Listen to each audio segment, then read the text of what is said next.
उपमुख्यमंत्री एकनाथ शिंदे आज रात्री दिल्लीला जाणार। उद्या पंतप्रधान नरेंद्र मोदी आणि गृहमंत्री अमित शहांची भेट घेणार असल्याची सूत्रांची माहिती। भेटीचं कारण मात्र अद्याप अस्पष्ट।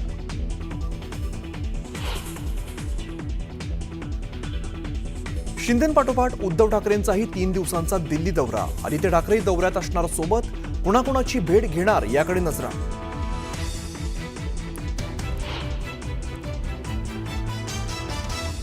उद्धव ठाकरे महापालिका निवडणुकीसाठी ॲक्शन मोडवर। मनसेशी युतीबाबत पक्ष निर्णय घेईल, तुम्ही सर्व जागांसाठी तयारी करा, ठाकरेंच्या सूचना।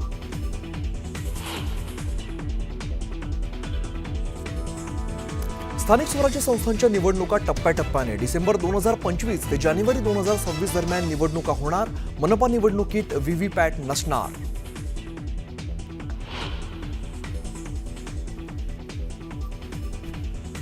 आमदार परिणय फुकेंनी पत्र लिहून व्यक्त केली दिलगिरी। भंडाऱ्यातील सभेत शिवसेनेचा बाप असल्याचा केलेला उल्लेख, वक्तव्याचा विपर्यास केल्याचा दावा।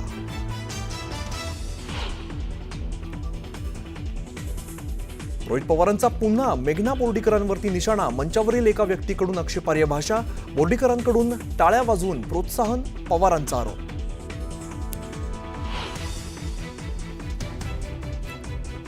डॉक्टर प्रांजल खेवलकरांवरती मानवी तस्करीचे गंभीर आरोप। खेवलकरांनी 28 वेळा रूम बुक करून परप्रांतीय मुलींना बोलवल्याचा एका संस्थेचा दावा।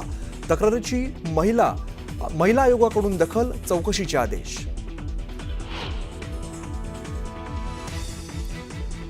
मराठा आरक्षण लढ्यातील विजयाशिवाय फेटा बांधणार नाही, आंदोलक मनोज जरांगे पाटलांचा धाराशिवमध्ये निर्धार।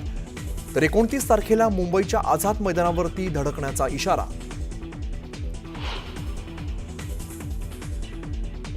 भिवंडीत मेट्रो कामाची सळई, रिक्षातील प्रवाशाच्या डोक्यात शिरली, जखमी प्रवाशावरती रुग्णालयात उपचार।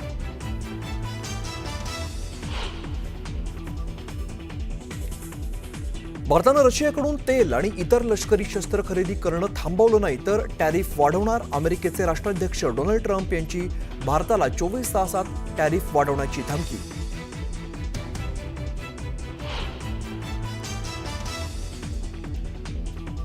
उत्तरकाशीच्या धराली गावात ढगफुटीने हाहाकार, अनेक लोक पुरात वाहून गेल्याची माहिती। मदत कार्य सुरू, 4 मृत्यू तर अनेक जण बेपत्ता।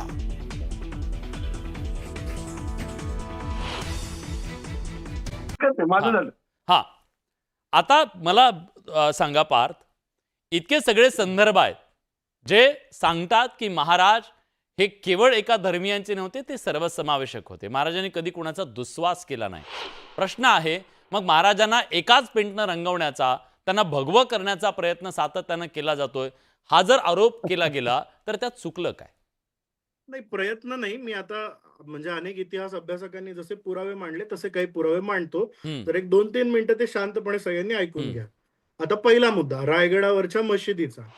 साधारणपणे 1689 पर्यंत रायगडावरती मशीद असल्याचा कुठलाही उल्लेख नाही। त्याच्यानंतर रायगड काही काळ मुघलांच्या आणि सिद्धी कासिमच्या ताब्यात गेलेला होता। तो त्याच्या ताब्यात गेल्यानंतर रायगडावरती जी मशीद आहे तो तेव्हाचा उल्लेख आहे। राज्याभिषेकाच्या वेळी मशिदीचा उल्लेख कुठेही येत नाही। आता एक दुसरा उल्लेख सांगतो। सैन्यात मुसलमान किती होते हा आपल्या चर्चेचा मुख्य विषय आहे, त्यामुळे मी सांगतो। शिवाजी महाराजांनी संपूर्ण त्यांच्या हयातीमध्ये कधीही त्यांच्या सैन्याची जातवार जनगणना, धर्मवार गणती केलेली नाही। त्याच्यामुळे आता त्याला एक आणखी जोडून मी संदर्भ असा देतो की शिवाजी महाराज जेव्हा जिंजीच्या स्वारीवरती गेलेले होते तेव्हा त्या जिंजीच्या स्वारीतून परत येत असताना एकोजी राजांना महाराजांनी जे पत्र लिहिलंय त्याच्यात स्पष्ट असं वाक्य आहे की आपल्या सैन्यातही तुरुक लोकच असतात, जय कैसा होतो आणि तुरुक लोक कैसे वाचू पाहतात, असं लिहिलेलं त्यांनी पत्र। व्यंकोजी राजांना ऐका, आणखी पुढचे रेफरन्सेस मला जर 1-2 मिनिटं देऊ देत। त्याच्यानंतरचं महत्वाचं, आता 1658 म्हणजे जेव्हा शिवाजी महाराजांचे वडील शिवाजी महाराजांचे वडील काही काळ आदिलशाही, निजामशाही अशा वेगवेगळ्या शायांची चाकरी करायचे। त्या चाकरीतनं बाहेर येऊन शिवाजी महाराजांनी जेव्हा असं ठरवलं की आपण हिंदवी स्वराज्य स्थापन करावं, त्या दरम्यान शिवाजी महाराजांच्या सोबतीला त्यांचे जे मुसलमान सरदार दिलेले होते त्यापैकी 12 पैकी 5 मुसलमान सरदारांना शिवाजी महाराजांनी काढून टाकलं आणि त्याच्यानंतरचे जे उल्लेख आहेत हळूहळू टप्प्याटप्प्यानं जिथे जिथे गरज नाही अशा अशा पद्धतीचे सगळे सरदार शिवाजी महाराजांनी काढून टाकले. आता आणखी एक उल्लेख मी महत्वाचा सांगतो ज्याच्याबद्दल आता बोलले की मराठ्यांना नाविक युद्धाचा अनुभव फार काळ राहिलेला नव्हता. त्यामुळं मराठ्यांच्या नौदलाच्या प्रमुखाबद्दल जो काय उल्लेख सांगितला जातो, नौदल प्रमुख मुसलमान होता, याचं कारण आहे का? मराठ्यांकडे नाविक युद्धाचा अनुभव नव्हता, त्यामुळं काही ठेवलेले असतील. पुन्हा पुन्हा मदारी मेहतरचा संदर्भ येतो. मदारी मेहतर हे पात्र कुठल्याही बखरीमध्ये कुठल्याही पुराव्यांमध्ये दिलेलं नाही. आता याच्या पलीकडे एकच शेवटचा मुद्दा मांडतो आणि मी थांबतो. स्वकीयांच्या आणि परकीयांच्या शिवाजी महाराजांबद्दलच्या काही साक्षी आहेत त्या मी आपल्याला देतो. संभाजी महाराजांनी 27 ऑगस्ट 1680 या दिवशी एक पत्र लिहिलेलं आहे, संस्कृत दानपत्र. त्या संस्कृत दानपत्रामध्ये एक मुलगा आपल्या वडिलांचा काय उल्लेख करतो, यौनारंभ गृहीत म्लेंछ क्षय दीक्षिता, म्हणजे म्लेंछांचा नाश करण्याची दीक्षा यौवनाच्या आरंभी घेतलेला म्हणजे शिवाजी महाराज. मी 5च उदाहरण देणार आहे. दुसरं उदाहरण माझं लवकर त्याच्यानंतर शिवाजी महाराज यवनांचा नाश करणारे आहेत, त्याकरताच त्यांचा अवतार झाला आहे असा उल्लेख परमानंदांच्या शिवभारतात आहे. त्याच्यानंतर म्हणजे आता एक तर उदाहरण असं आहे माझं की अफजल खानानी शिवाजी महाराजांना लिहिलेलं एक पत्र आहे आणि अफजल खानानी शिवाजी महाराजांना जे पत्र लिहिलं त्या पत्रात अफजल खान काय म्हणतो बघा. आता अफजल खानाने जे पत्र लिहिलंय शिवाजी महाराजांना त्याच्यात तो असं म्हणतो की तू आमच्या प्रदेशात आलास, आमच्या प्रदेशात याच्यातनं तुम्हाला काय सिद्ध करायचंय, ह्या संदर्भात तुम्हाला काय सांगायचं सिद्ध करायचंय की शिवाजी महाराजांना तुम्ही जे सेक्युलर म्हणताय आणि शिवाजी महाराजांनी मशिदींना इनामं दिली आणि मशिदी बांधल्या असं काहीही नाही. म्हणजे ते सर्वसमावेशक नव्हते असं तुमचं पुन्हा म्हणणं आहे. माझा मुद्दा एक आहे, शिवाजी महाराज हिंदुत्ववादी होते. शिवाजी महाराजांच्या स्वराज्यात काही मुस्लिम सरदार असतीलही, पण याचा अर्थ ते मुसलमान विरोधी नव्हते, याचा अर्थ ते हिंदू पादशाह नव्हते असा काढण्याचा जो प्रयत्न आहे तो प्रयत्न साफ चुकीचा आहे. ठीक आहे, आला मुद्दा लक्षात. आनंद दवेजी, सेन्सॉर बोर्ड आहे या महाराष्ट्रामध्ये, सेन्सॉर बोर्डानं मान्यता दिली. कान्सला जो सिनेमा गेलाय त्यांना त्याच्यात काय आक्षेपार्ह वाटत नाही. तुम्ही सांगताय थिएटरवाल्यांना तुम्ही सांगताय की सिनेमा लावायचा नाही, अभिव्यक्ती स्वातंत्र्यावर गदा नाही काही. हा सेन्सरच्या आखल्यावर टीका करणारा का पहिला चित्रपट नाहीये. सेन्सरची कितीतरी वेळा त्यांची पिक्चर मागे घेतले स्वतःचे. तो आमचं चुकलं, आमचा अभ्यास नव्हता. पहिलं. दुसरं, आपण हे सरकार कुणाचं आहे असं काय करताय? एखाद्या इतिहासाचं, ऐतिहासिक पुरुषाचं विकृतीकरण करणाऱ्या चित्रपटाची बाजू घेणं हा आणखी मूर्खपणा आहे. हे संजय सोनवणेंनी सांगितलेला मूर्खपणा, ज्याला गाढवपणा असं आम्ही मानतो. दुसरं, अफजल खान स्वतःला मूर्तीभंजक म्हणवतो ना, तुम्ही काय म्हणता त्यांनी मूर्त्या फोडल्या नाहीत?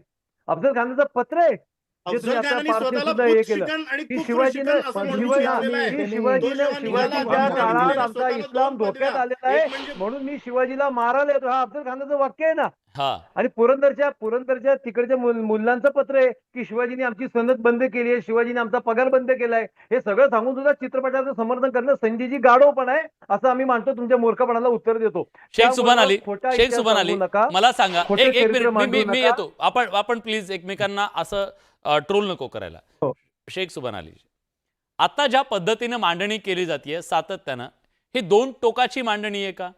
अतिशयोक्त दोन्ही बाजूनी केलं जात आहे का? एकतर महाराज कट्टर हिंदुत्ववादी होते असं ठसवण्याचा, किंवा महाराज एकदम सेक्युलर होते असं, की आपण इतिहासाकडे इतिहास म्हणून बघणार आहोत. त्यावेळची परिस्थिती, त्यावेळचा संदर्भ, त्यावेळचं राजकारण, त्यावेळचं हे आपण त्याच्याकडे नीट बघणार आहोत की नाही? बिलालजी, छत्रपती शिवाजी महाराज सेक्युलर होते आणि छत्रपती शिवाजी महाराज हे हिंदुत्ववादी होते, हे मला मांडणी माझ्या अभ्यासामध्ये कुठे सापडली नाही. छत्रपती शिवाजी महाराज हे मानवतावादी होते. आता याचा एक पुरावा असा आहे की मोगलांचा इतिहासकार काफी खान म्हणतो की स्वतः छत्रपती शिवाजी महाराजांना माझा शत्रू समजतो, पण शिवाजी महाराजांबद्दल हे सत्य स्वीकारावंच लागेल की शिवाजी महाराज शत्रूच्या आई बहिणीचं रक्षण आपल्या आई बहिणीसारखं करायचं. आता इथं काय शत्रूची आई बहीण आहे, तिथं पण शिवाजी महाराज तिला एक मानव म्हणून तिचं रक्षण करतायत. आणि तेथे जोपर्यंत त्या स्त्रीला युद्धामध्ये एखादी स्त्री सापडली तर तिला घ्यायला तिच्या परिवारातला कोणी येत नाही तोपर्यंत त्या स्त्रीचं रक्षण शिवाजी महाराज करायचे. आता हा दृष्टिकोन काय आहे? हा हिंदू मुस्लिमचा नाहीये. हा मानवतावादी दृष्टिकोन मला आहे. मला मला हेच आता मला विचारायचं. दवेजीला एक उत्तर द्यायचंय. थांबा एक मिनिट. हा. दवेजी, आपण अफजल खानाचा जे सांगतायत की अफजल खान तर स्वराज्याचा शत्रू होता, पण हे कृष्णा कुलकर्णी हा ब्राह्मण त्याच्यासोबत का गेला होता आणि कुठं एखाद्या पुस्तकामध्ये त्याचा निषेध आहे का? जेव्हा असे जेव्हा दिलेर खानानं मानसिंग नाही म्हणतोय महाराजांवर आक्रमण केलं, कुलकर्णी तेव्हा 400 महाराजांच्या पुरोहित ब्राह्मण कोटीचंडी यज्ञ करतात.